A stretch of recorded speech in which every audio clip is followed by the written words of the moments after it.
tell you about Ahab the Arab, the sheik of the burning sand. He had emeralds and rubies just dripping off of him, had a ring on every finger of his hand. He wore a big old turban wrapped around his head, scimitar by his side.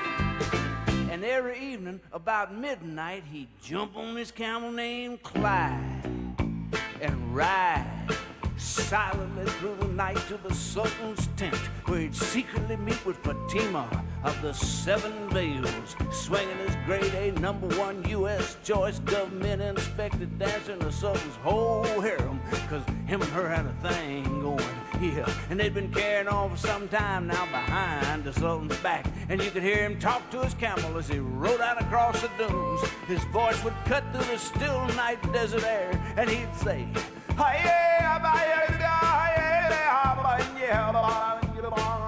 which is Arabic for whoa, baby. And Clyde say, well, he brought that camel to a screeching halt in the rear of Fatima's tent.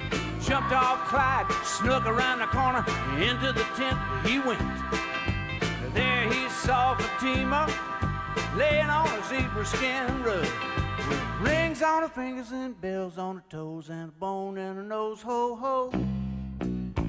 There she was, friends, lying there in all her radiant beauty, eating on a raisin, grape, apricot, pomegranate, bowl of chitlins, 2 bananas, 3 candy bars, sipping on an ice cold Coca-Cola, listening to her transistor and singing, does your chewing gum lose its flavor? Ahab walked up to her, looked down into her eyes, and tenderly he said,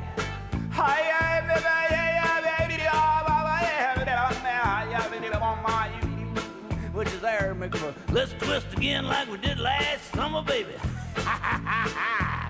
She looked up at him from off the rug, flapped them big old eyelashes, and she said,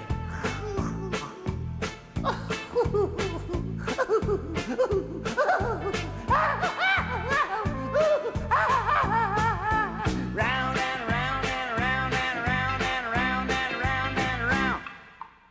All of a sudden the Sultan walked in. Ahab knew that this was the end. Him and Fatima were caught by surprise, and the Sultan had fire flashing out of his eyes. Well, the Sultan charged at Ahab, intending to make a dent in his head. But he fled with Fatima, and out of the tent they went.